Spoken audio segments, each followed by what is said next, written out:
Assalamualaikum warahmatullahi wabarakatuh. Alhamdulillahirrabbilalamin. Kembali lagi bersama saya Muhammad Qasim. Kita akan belajar pendidikan tarikh.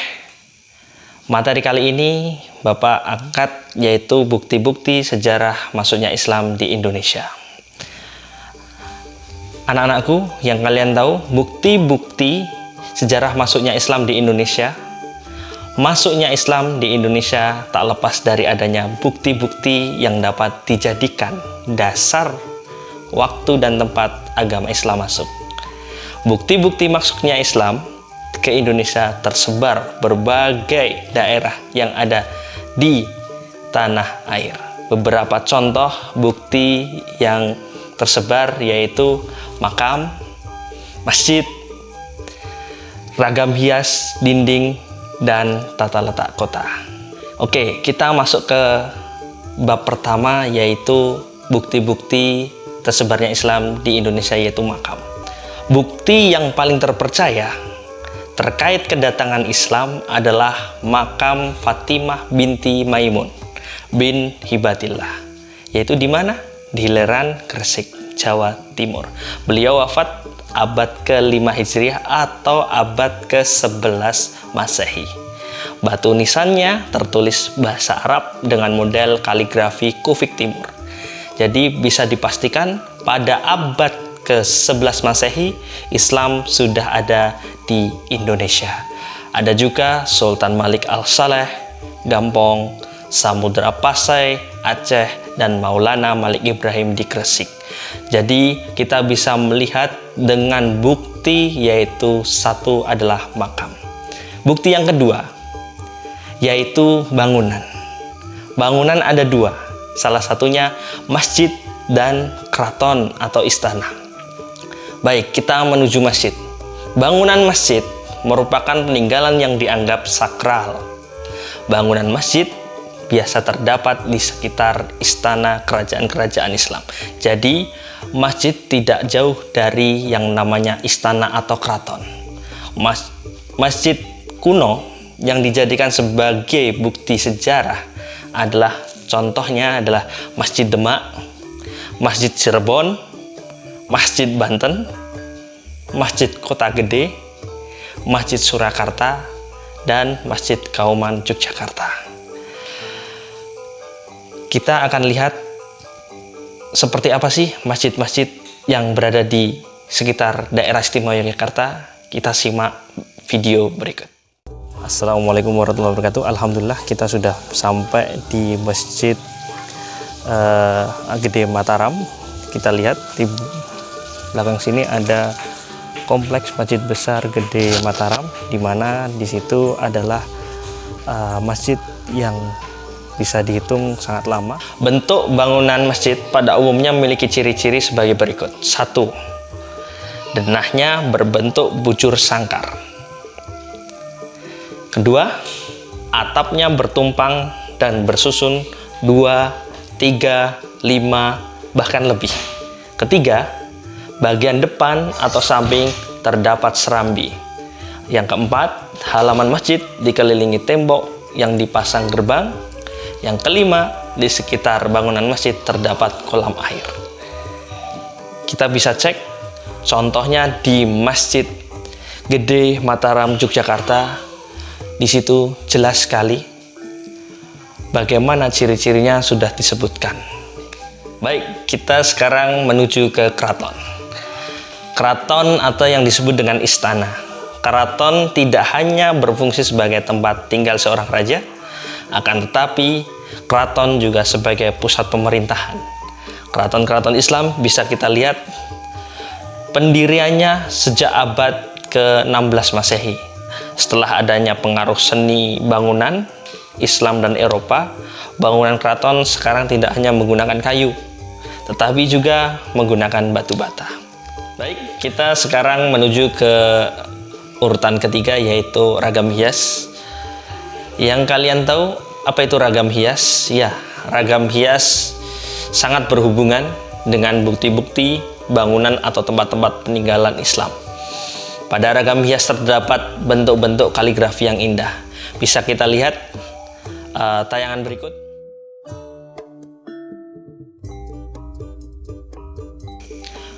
Kaligrafi tersebut menyerupai bentuk tumbuhan, geometrik, binatang, dan makhluk hidup lainnya. Ragam hias pada kerajaan Islam berupa geometrik maupun floralistik pada kain batik, benda pusaka, dan benda-benda keperluan sehari-hari. Jadi anak-anak, kalau kalian datang ke bangunan keraton ataupun masjid gede, di mana pagar-pagarnya itu pasti ada corak atau ragam hias yang bisa kalian temui atau kalian lihat. Baik, kita sekarang menuju ke tata letak. Tata letak kota. Model tata letak kota sejak awal kedatangan Islam ke Indonesia sangat terlihat jelas keberadaannya. Lokasi kota tertata dengan rapi dan saling berkaitan kemanfaatannya. Tata letak biasanya mengatur bangunan-bangunan atau lokasi-lokasi yang strategis seperti keraton, masjid, alun-alun, pasar, pemukiman penduduk, makam, dan tempat sarana pertahanan keamanan. Tadi kita sudah belajar tentang bukti-bukti Islam di Indonesia. Sudah jelas bukti-bukti Islam yang ada di Indonesia, mulai dari makam, bangunan ada dua, yaitu masjid dan keraton. Ketiga, ragam hias, dinding ataupun kaligrafi. Dan terakhir adalah tata letak daerah kota. Jadi selain para pedagang muslim yang menyebarkan agama Islam di Indonesia, ada para wali songo dengan cara dakwahnya dilakukan menyesuaikan situasi dan kondisi masyarakat setempat. Asal usul dan cara berdakwah wali songo akan kita jelaskan pada materi kali ini. Kita akan mulai dari wali songo. Yang pertama adalah Sunan Gresik. Sunan Gresik, asal usulnya kita bisa lihat, Sunan Gresik nama aslinya adalah Maulana Malik Ibrahim. Beliau juga terkenal dengan sebutan Maulana Malik Maghribi. Sunan Gresik berasal dari negeri Arab. Kita bisa lihat silsilah dari Sunan Gresik. Silsilah keturunannya adalah diawali dari Zainal Abidin bin Hasan bin Ali bin Abi Thalib. Beliau wafat pada tahun 882 Hijriah atau 1419 Masehi. Sebutan Sunan Gresik karena lokasi dakwahnya berada di Gresik, Jawa Timur. Sunan Gresik berjuang mengislamkan Raja Majapahit yang namanya aslinya adalah Hayam Wuruk, tetapi beliau belum berhasil. Baik, kita sekarang mengenal wali yang kedua, yaitu Sunan Ampel. Asal usul Sunan Ampel nama aslinya adalah Raden Rahmat. Beliau lahir di Aceh tahun 1410 Masehi. Wafat tahun 1481 Masehi. Ayah Sunan Ampel berasal dari Arab, sedangkan ibunya berasal dari negara Kamboja. Beliau dinamakan Sunan Ampel karena lokasi pemakaman beliau di daerah Ampel, Surabaya. Baik, sekarang Sunan yang ketiga, yaitu Sunan Bonang.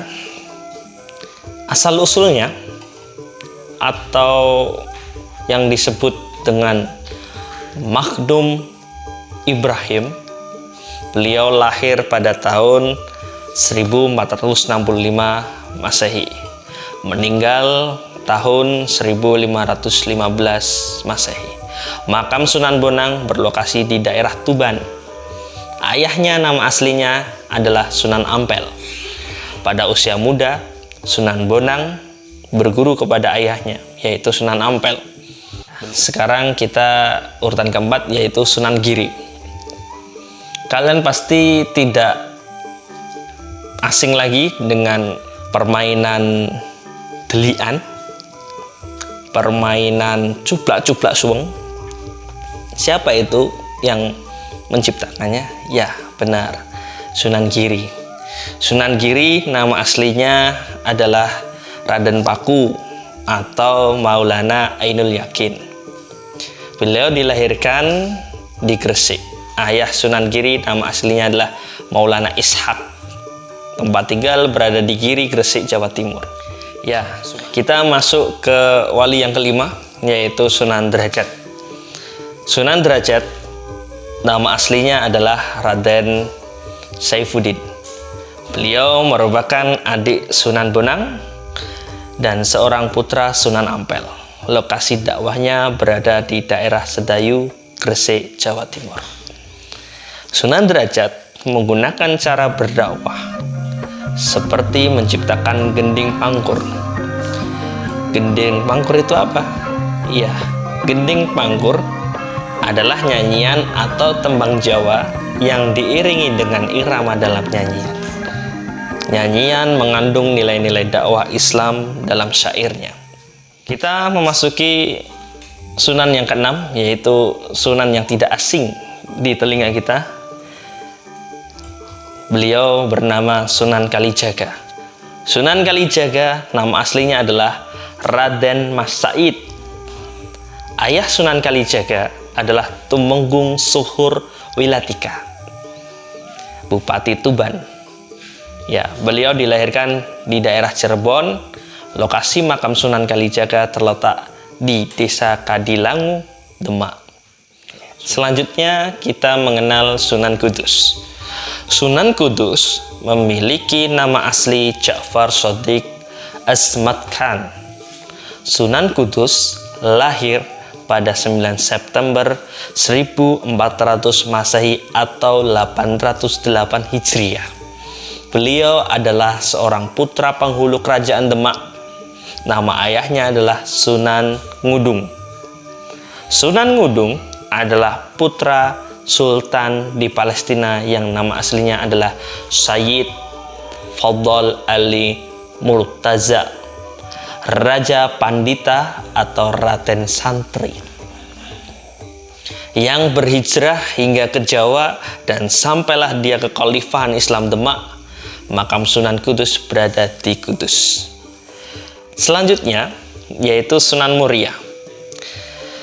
Sunan Muria nama aslinya adalah Raden Prawoto atau Raden Umar Said.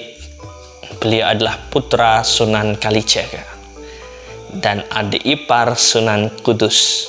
Nama Sunan Muria diperkirakan berasal dari nama gunung atau Gunung Muria yang terletak di sebelah utara kota Kudus, Jawa Tengah, tempat dia juga dimakamkan.